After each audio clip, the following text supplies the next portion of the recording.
Hello বাচ্চারা, কেমন আছো সবাই? আশা করি সবাই ভালো আছো। ওয়েলকাম টু মাই বায়োটেরিয়াম ক্লাস।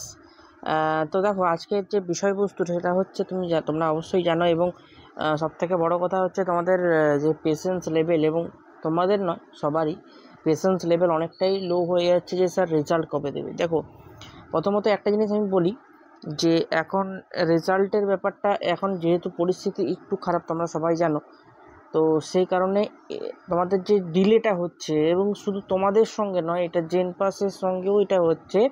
জেনপাসের কাউন্সিলিং তোমরা অবশ্যই জানো যে পিছিয়ে যাচ্ছে। রিসেন্টলি কিছুদিন আগে আবার কিন্তু জেনপাসের যে কাউন্সিলিংয়ের নোটিশ কিন্তু আবার পিছিয়ে গেছে। ঠিক আছে, তো সেই যথারীতি আজকে কিন্তু নোটিশের অনুযায়ী আজকে রেজাল্টের ফার্স্ট রাউন্ডের রেজাল্ট পাবলিশ হওয়ার কথা অলরেডি কিন্তু হয়েছে। কীভাবে দেখতে পাবে আমি সব তোমাদেরকে দেখাবো, এবং তার সঙ্গে এটাও বলবো যে তোমাদের এই যে এএনএম জিএনএম যে রেজাল্ট বেরোনোর একটা সম্ভাবনা কিন্তু কবে আছে সেটাও আমি তোমাদের সঙ্গে সেটা আজকে ডিসকাশন করব, এবং ফাইনাল অ্যান্সার কি কবে দেবে এটাও তোমাদেরকে বলবো। ঠিক আছে, তার জন্য কিন্তু পুরো ভিডিওটা মন দিয়ে দেখবে। ওকে, দেখো, প্রথমত আমি একটা জিনিস বলছি, এই এএনএম জিএনএম রেজাল্টের জন্য এএনএম জিএনএম যে রেজাল্ট পাবলিশ হবে, যে পিডাব্লিউবি ভেরিফিকেশন অলরেডি তোমরা জানো হচ্ছে, বা মানে অলরেডি হয়ে গেছে। এরপর তোমরা জানো অনেক জায়গা থেকে আমি শুনছি যে আজকে রেজাল্ট বেরোনোর কথা ছিল। দেখো, প্রত্যেকটা জিনিসের একটা সিস্টেম রয়েছে। পিডাব্লিউডি ভেরিফিকেশনের পরে গিয়ে, যখন পিডাব্লিউডি ভেরিফিকেশন হয়, তো পিডাব্লিউডি ভেরিফিকেশনের পরে গিয়ে রেজাল্ট পাবলিশ হওয়ার আগে কী হয়, যারা ক্যান্ডিডেট সিলেক্টেড হয়েছে, অর্থাৎ ভেরিফিকেশনে সিলেক্ট হয়েছে যেসব ক্যান্ডিডেট, তাদেরকে ইয়েস করা হয়, যাদের হয়নি তাদেরকে নো করা হয়। তাদের শুধুমাত্র জেনারেল র্যাঙ্কটাই, অর্থাৎ জিএমআর, জেনারেল মেরিট র্যাঙ্কই কিন্তু শো করবে। তো তার একটা প্রসিডিওর থাকে যে কাদের সিলেক্ট করেছে, কাদের হয়নি, এবং এক দুজন ক্যান্ডিডেট না, অনেকজন ক্যান্ডিডেট ছিল। তাদেরকে সেই ক্যান্ডিডেটগুলোকে কিছুজনকে সিলেক্ট করে তাদেরকে পিডাব্লিউডি র্যাঙ্ক করার জন্য, কিছুজনকে সিলেক্ট করেছে যাদের পিডাব্লিউডি ক্যান্সেল করে দিয়েছে। তো কেন ক্যান্সেল করেছে? কারণ হচ্ছে ওদের যে রুলস আছে সেই রুলসের মধ্যে ওদের পিডাব্লিউডি ভেরিফিকেশনটা হয়নি, মানে ওদের পড়েনি আর কি। অর্থাৎ ফিজিক্যালি যে হ্যান্ডিক্যাপ বা ফিজিক্যালি ডিসেবিলিটি যে একটা রুলস আছে, একটা ক্রাইটেরিয়া আছে, সেই ক্রাইটেরিয়ার মধ্যে ওদেরটা আসেনি বলে ওদেরটা কিন্তু ক্যান্সেল করে দেওয়া হয়েছে। তারপরে ওদেরকে কিন্তু কাউন্সিলিংয়ে বসতে দেবে তা না, ওদেরকে জিএমআর হিসেবে ওরা কাউন্সিলিং করতে পারবে।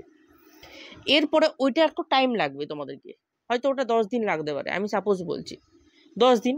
ওই 10 দিনের মাথায় কিন্তু তোমাদের একটা ফাইনাল অ্যান্সার কি আমি তোমাদেরকে বলছি বেরিয়ে যাবে। এই 10 দিনের মধ্যে তোমাদের হয়তো ফাইনাল অ্যান্সার কি বেরিয়ে যাবে।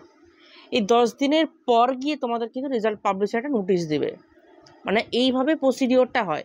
অনেক জায়গায় আমি শুনছি কয়েকটা ভয়েস শোনা যাচ্ছে, যে ভয়েসে কিন্তু বলছে ডাব্লিউবিজিআই, অনেক জায়গায় হয়তো ফোন করেওছে, অনেকে কথাও বলেছে, সেটা আলাদা কথা।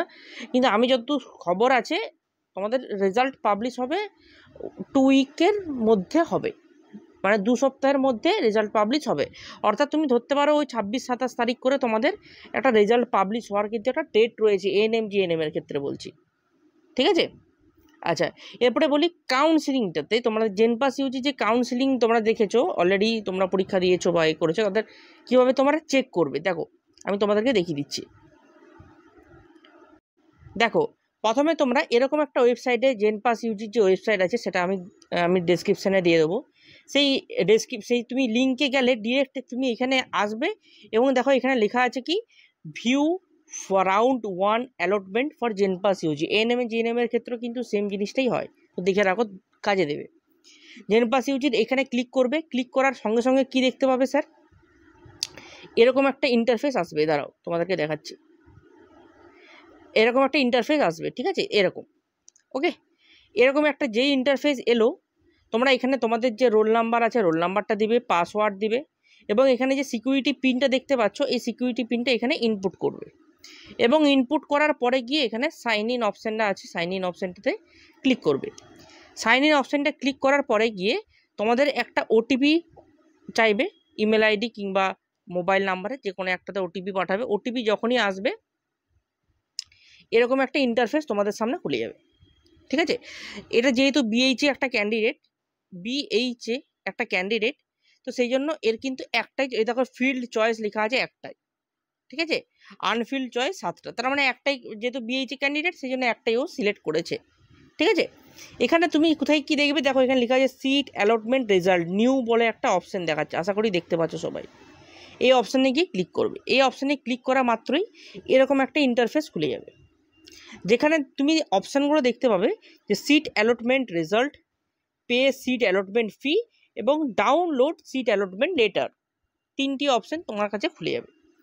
তুমি কি করবে, তুমি এখানে রেজাল্ট যে ক্লিক করার সঙ্গে সঙ্গে তুমি যখন রেজাল্টে ক্লিক করলে তখন তুমি এখানে দেখাবে, দেখো তোমার যে রেজাল্টটা আসবে এখানে কিন্তু শো করবে। যদি না আসে, যদি এরকম দেখাই তোমাদেরকে, তুমি ঘাবড়াবে না।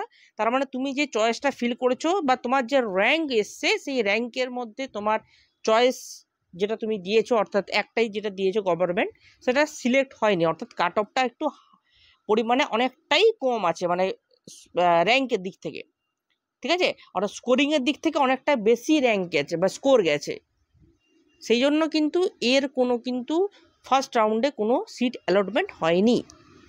ওকে, এরপরে তোমাদেরকে বলি, এরপরে এখানে একটা তুমি দেখতে পাচ্ছ, এখানে একটা জল করছে ভিউ ইউনিক অ্যালোকেশন আইডি, দেখতে পেয়েছো? এটা ক্লিক করবে। এটা ক্লিক করার পরে একটা তোমার আইডি নাম্বার একটা দিবে, এখানে তোমার একটা আইডি নাম্বার দিবে।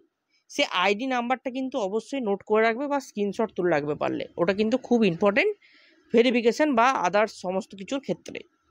হ্যাঁ, পারলে এটা একটা পিডিএফ আকারে তুমি কিন্তু প্রিন্ট আউটও বের করে দিতে পারো, ঠিক আছে, এই জিনিসটা কিন্তু করে রাখবে।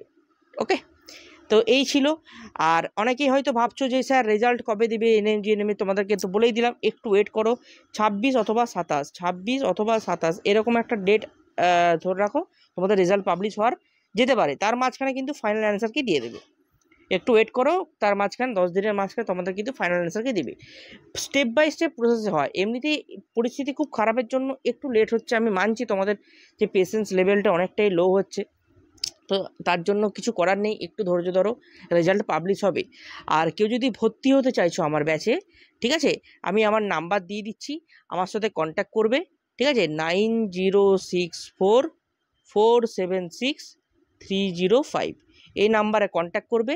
যদি অ্যাডমিশনের জন্য, আমাদের অলরেডি 2025-এর জন্য যে ব্যাচ শুরু হওয়ার কথা ছিল সেটা অলরেডি স্টার্ট হবে 20 তারিখ থেকে, 20 সেপ্টেম্বর থেকে স্টার্ট হবে, ঠিক আছে। তো যারা অ্যাডমিশন নিতে চাইছো, প্রথম 20 জনের জন্য কিন্তু অ্যাডমিশন ফিস খুব কম আছে, 599, অ্যাডমিশন ফি হচ্ছে 599। যারা অ্যাডমিশন নিতে চাইছো খুব তাড়াতাড়ি কিন্তু যোগাযোগ করো, 20 জনের পর কিন্তু এই অ্যামাউন্ট আর থাকবে না, ঠিক আছে। তো যারা ভর্তিটা চাইছো তারা তাড়াতাড়ি কিন্তু যোগাযোগ করো, ঠিক আছে। আজকে এই পর্যন্তই, আবার দেখা হবে নতুন একটা ভিডিও নিয়ে। নমস্কার।